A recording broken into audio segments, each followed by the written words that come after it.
दूसरे दिन के खेल की एनालिसिस करने से पहले मैं आप लोगों का ध्यान ले जाना चाहता हूं। हमने जो ये चौथे टेस्ट मैच का प्रीव्यू वीडियो किया था ना, तो आपको याद होगा मैं कैसे आप लोगों से कह रहा था कि इन लोगों की मुझे पता है असलियत कि ये क्या करने वाले हैं। और मतलब ये हालत हो गई कि हमारे जो व्यूअर हैं हिमांशु पाल, उन्होंने तो मुझे कमेंट में भी लिखा कि आपको क्या हो गया, आप इतने गुस्से में क्यों वीडियो कर रहे हो, ये तो कोई खास बात है क्या।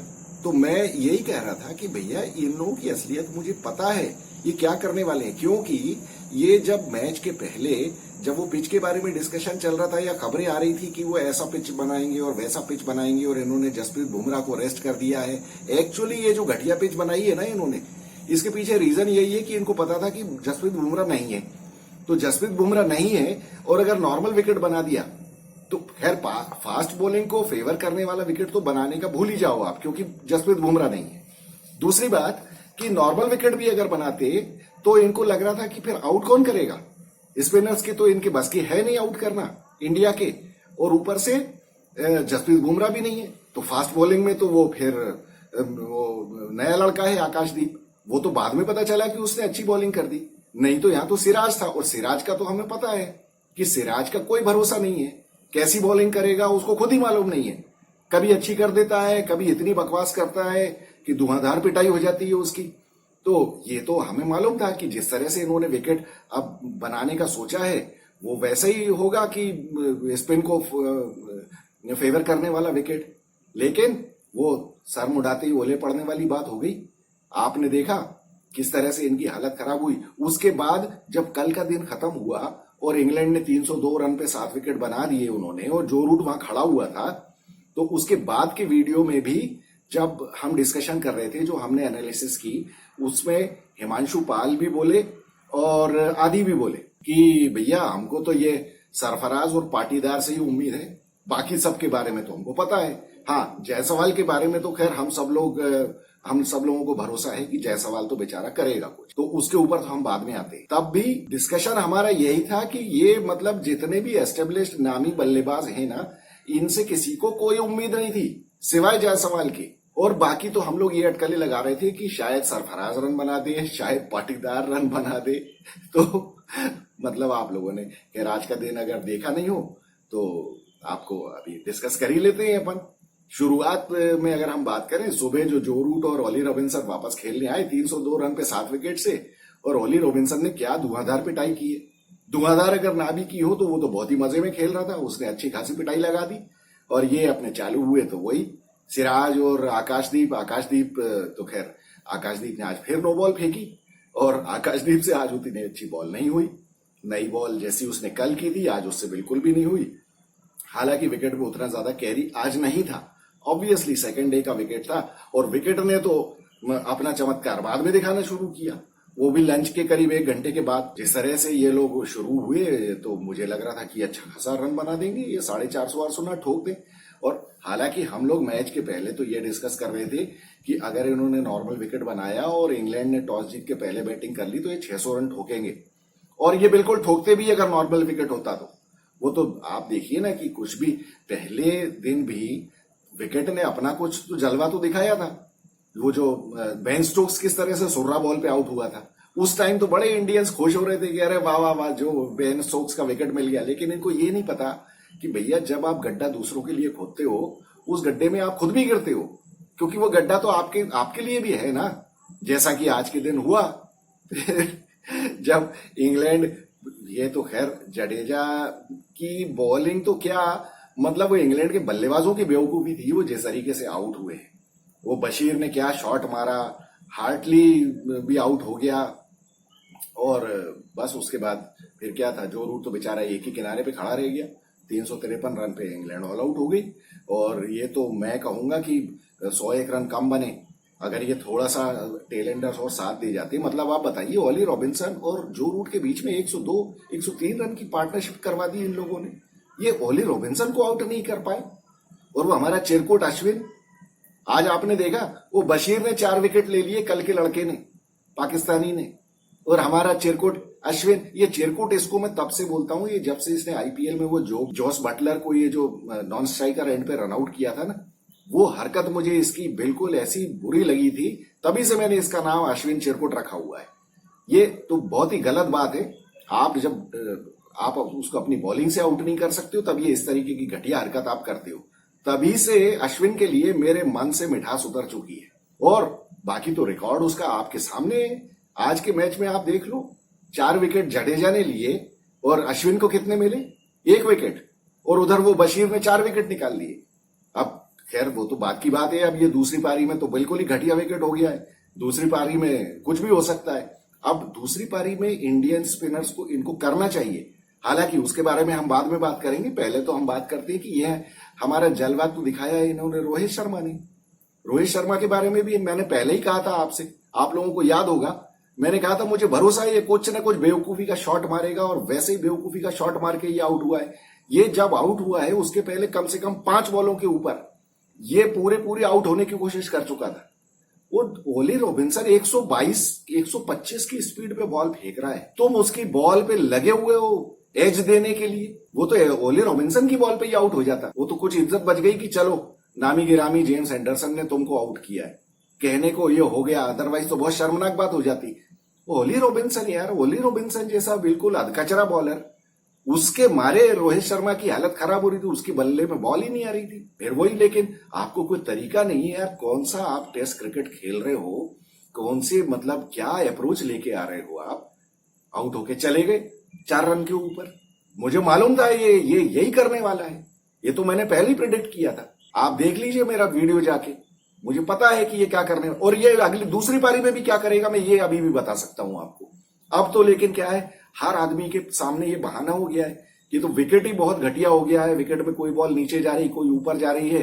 तो अब दूसरी पारी में तो जब ये बैटिंग करने आएंगे, इन सबके पास ये बहाना होगा कि हम तो कुछ भी गंदा संदा शॉट मारेंगे और आउट हो गए तो हो गए, क्योंकि विकेट तो बहुत खराब हो गया। बॉल ऊपर जा रही, नीचे जा रही, कुछ भी स्पिन हो रही है। तो ये तो दूसरी पारी के इनके बहाने हैं, वो मैं अभी से बता रहा हूं आपको। फिर लेकिन आप ये देखिए, रोहित शर्मा के आउट होने के बाद गिल और जायसवाल जब तक खेल रहे थे, अच्छा खासा विकेट खेल रहा था, कोई प्रॉब्लम नहीं। बल्कि एक बार को तो मुझे ये लगने लगा था कि कितना बढ़िया बैटिंग विकेट है। आप दिन भर बैटिंग करते रहो गिल और जायसवाल। लेकिन गिल ने क्या किया? गिल ने शुरुआत में जब ये शोएब बशीर आया था बॉलिंग करने, तब इसने 2-3 स्टेप आउट करके इसको शॉट मारे, चौका भी मारा। मुझे लगा कि इसको तमीज आ गई है थोड़ी, मतलब यही तरीका है स्पिनर को खेलने का। बॉल की पिच पे जाके बॉल को स्पिन ना होने देने का मौका देके आप उसको बॉल की पिच के ऊपर मीट करके और फिर वहां पे आप खेल सकते हो। लेकिन पता नहीं कौन सा कीड़ा क्या काट गया इनको, शुभमन गिल एलबी हो गया। शुभमन गिल के एलबी होने के बाद रजत पाटीदार जो आया, रजत पाटीदार ने तो बिल्कुल ही कबाड़ा कर लिया अपना। उसको इतना अच्छा मौका था, आज की विकेट के ऊपर अगर वो रन बनाता तो कुछ होता भी, लेकिन वही विकेट में घुस घुस के, जबकि ये रजत पाटीदार के बारे में मुझे पता है अच्छी तरह से, ये अच्छा खासा स्पिन खेल लेता है। लेकिन विकेट के अंदर घुस के और पता नहीं फिर बॉल घुस ही गई एक। अब वो तो जब आप ऐसी स्पिन होने वाली विकेट के ऊपर आप करोगे, विकेट के पीछे घुस के खेलोगे, तो फिर क्या होगा यार, तुमको कौन बताएगा यार ये। अब मुझे तो अब रजत पाटीदार मुझे लगता है फाइनल थैंक यू हो जाएगा इसका। अब ये इसका भी करुण नायर जैसा ही हाल होने वाला है। करुण नायर ने तो फिर भी एक पारी में रन बना दिए थे, अब इसका क्या होगा ये तो भगवान ही मालिक है। फिर उसके बाद अपने सरफराज फिर भी ठीक ठाक खेल रहा था, लेकिन तब तक तो बॉल बहुत ज्यादा स्पिन होने लगी थी, बहुत ही ज्यादा स्पिन होने लगी थी। फिर तो बड़ी मुश्किल होने लगी इन लोगों को, और विकेट ने इतना ड्रास्टिक चेंज लिया टर्न के रिस्पेक्ट में कि मतलब इन लोगों को तो समझ में ही आना मुश्किल हो गया था। मेडन पे मेडन खेल रहे हैं, और उधर बेन स्टोक्स कोई हमारा रोहित शर्मा थोड़ी है। उसने तो ऐसी बिल्कुल गला कस दिया था इन लोगों का फील्डिंग लगा के कि इनको तो स्ट्राइक रोटेट करने को नहीं मिल रहा था। अब ऐसे में चांस वो लेना पड़ता है कि आप थोड़ा आगे जाके खेलो किसी तरह, तो आप करो। अगर क्रीज में घुस के खेलते रहोगे तो वो तो बॉलर तो मेडन पे मेडन फेंकते रहेंगे। दूसरी बात, क्रीज में घुस के अगर आप खेल रहे हो तो आप बॉल को पूरा स्पिन होने का मौका दे रहे हो। फिर तो कोई बॉल नीचे भी होगी, कोई बॉल उछलेगी भी, और पूरी स्पिन होगी। अब जब तक आप बॉल की पिच पे नहीं पहुंचोगे तब तक आप उसकी स्पिन को कंट्रोल नहीं कर सकते हो। ये तो आपको रिस्क लेना ही पड़ेगा। मुझे ऐसे में याद आ जाता है प्रवीण आमरे जो एक प्लेयर था, आप लोगों में से बहुत से लोग शायद जानते भी नहीं होंगे उसको। वो तो उसको मैंने पहली पारी जब मैंने टेस्ट मैच में खेलते हुए देखा था, उसने उसी में सेंचुरी बनाई। और उसकी वो आदत थी, वो पहले ही बॉल से आगे बढ़ के स्टेप आउट करके खेलता था स्पिनर्स को, इसीलिए वो स्पिन का बहुत अच्छा प्लेयर था। और जितने भी प्लेयर स्पिन अच्छा खेलते थे वो हमेशा बॉल को आगे बढ़ के खेलते थे, स्टेप आउट करके, कभी भी वो अपने विकेट से, क्रीज से नहीं खेलते थे। तो अब ये इन लोगों को तो खेलने की आदत ही नहीं है, ना इनकी टेक्निक है, कुछ भी नहीं है। अच्छा, इधर दूसरे बैट्समैन खेल रहे हैं, उधर जायसवाल का कॉन्फिडेंस अलग ही है बिल्कुल, उसकी टेक्निक बिल्कुल परफेक्ट है, वो स्पिन को समझ भी लेता है, उसको समझ में भी आ जाती है, उसकी टेक्निक भी बहुत अच्छी है, फीट मूवमेंट भी उसका बहुत अच्छा है। और ये सब चीजें आती है खैर कॉन्फिडेंस तभी आता है जब आप रन बनाते हो, और रन आप तब बनाते हो जब आपकी प्रोसेस अच्छी होती है। ये नहीं कि आप कुछ तो भी हैरी शॉट्स मारने लगो या कुछ तो भी बदतमीजी करने लगो, शुरू में आते ही बल्ला घुमाने लगो, वो सब करने से नहीं होता है। तो it is all a process, तो ये आपको फॉलो करनी ही पड़ती है। और जब नहीं होती है तो फिर रन बनने बंद हो जाते हैं, तो कॉन्फिडेंस चला जाता है, तो अच्छे खासे आदमी की भी टेक्निक खराब हो जाती है। तो ये सब, ये चंगूलाल गिल और मंगूलाल अय्यर के साथ भी, ये मंगूलाल अय्यर तो खैर किसी काम का ही नहीं है, उसकी तो ना तो टेक्निक है ना कुछ है, उसका कुछ भी नहीं है, उसको भी दूर भगाना चाहिए। खैर वो कहां से नाम याद आ गया यार उसका, आज का दिन ही खराब हो गया मेरा, और बाकी दिन खराब कर दिया हमारे ये इंडियन बल्लेबाजों ने। इनको तो अब मुझे तो पता था ये, मैं तो आपसे पहले ही कह दिया था मैंने कि इनकी क्या हालत होने वाली है, और अभी तो आप देखते जाओ। हालांकि अभी भी टेस्ट मैच में कुछ बिगड़ा नहीं है, 7 विकेट, वो तो भला हो भैया कुलदीप यादव का, उसने क्या गजब की बैटिंग की है। मेरे ख्याल से जायसवाल के बाद सबसे अच्छी बैटिंग उसी ने की है। क्या बढ़िया बैटिंग की उसने, तो शॉट भी मारे और रिवर्स स्वीप भी मारा, और कोई भी बॉल ऐसी नहीं हुई है जिसपे वो बीट हुआ वो उस बॉल पे जो सुर्रा हो गई या बहुत ज्यादा स्पिन हो गई।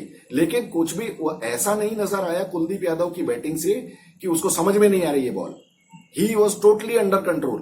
भले बॉल मिस हो गई तो वो एक्सेस बिहेवियर अगर बॉल ने कुछ किया है तो वो बात अलग है, अदरवाइज उसने बहुत बढ़िया बैटिंग की है और बचा लिया उसने। अगर वो आउट हो गया होता तो ये तो आज ऑल आउट हो गए होते। ध्रुव जुरेल क्या कर लेगा, जैसा इंग्लैंड के साथ हुआ, वो रूट एक कोने में खड़ा ही रह गया अपने, मतलब आप देखो चेरकोट अश्विन, क्या बैटिंग की है इसने बेवकूफ ने, तुम अपना पैड भी नहीं बचा पाते हो, आउट भी हो गए, ना तो विकेट लिए। ये इस टीम के ऊपर बहुत बड़ा बोझ है। मैं बता रहा हूं आपको, ज्यादा अश्विन से इंप्रेस होने की जरूरत नहीं है। ना तो बॉलिंग में कुछ किया है इसने, ना बैटिंग में कुछ किया। 5-5 सेंचुरी अपने रिकॉर्ड में लेके घूम रहा है। ये फ्लैट विकेट्स पे बनाए हुए ये सैकड़े हैं ये इसके पांचों, और सड़ी हुई टीमों के अगेंस्ट ये। और बात करवा लो इनसे दुनिया भर की। अश्विन को आपने देखा बॉलिंग करते हुए? शोएब बशीर का बॉलिंग एक्शन क्या था? बिल्कुल एकदम सिंपल रिपीटेटिव एक्शन था उसका, बिल्कुल एक ही तरह से आ रहा था, वैसे ही बॉल कर रहा। अश्विन को देखो आप, अश्विन दुनिया भर को एक तो इसने उल्लू बना के रखा हुआ है। इसको सारे लोग, अरे अश्विन ऐसी दिमाग चलाता है और अश्विन ऐसी थ्योरी निकालता है। अश्विन की थ्योरी क्या है मैं बताता हूं आपको। जब इसको विकेट नहीं मिलते ना तो ये सिर्फ अपना रन अप चेंज करता है। कभी डांस करते हुए, हाथ घुमाते हुए आएगा, कभी वहीं खड़े होके उछलते हुए बॉलिंग करेगा, कभी कुछ करेगा। बॉल इसकी वैसी की वैसी आती है बिना स्पिन होती हुई। ये हाल है इसका, तभी इसको 1 विकेट मिला है। ये एक नंबर का नामुराद आदमी है अश्विन।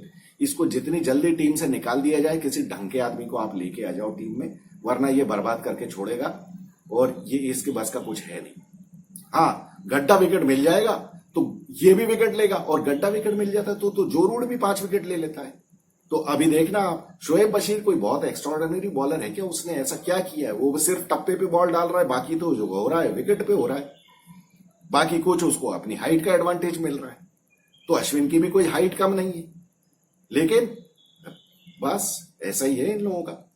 तो वो तो बच गए आज। अभी 134 रन की लीड बाकी है। अब देखते हैं कल सुबह आके क्या होता है। कल सुबह आके जेम्स एंडरसन ने अगर निकाल लिया तो गड़बड़ हो जाएगी। अदरवाइज इनको पूरी कोशिश करनी चाहिए कि थोड़ा जान लगा के खेलें, चाहे कुछ भी हो जाए, किसी तरह से ये लीड को कम करें। और 60-70 रन से ज्यादा की अगर लीड हो गई तो आप समझ लो कि ये लोग वो लीड के अंदर ही ऑल आउट हो जाएंगे दूसरी पारी में, प्रेशर के मारे। इनसे प्रेशर तो बिल्कुल सस्टेन होता ही नहीं है इनसे। अगर 60-70 रन से ज्यादा की लीड रही पहली पारी में तो बर्बाद हो जाएंगे ये लोग। इनके चेहरे पे दिख जाएगा आपको कि बस ये गए काम से।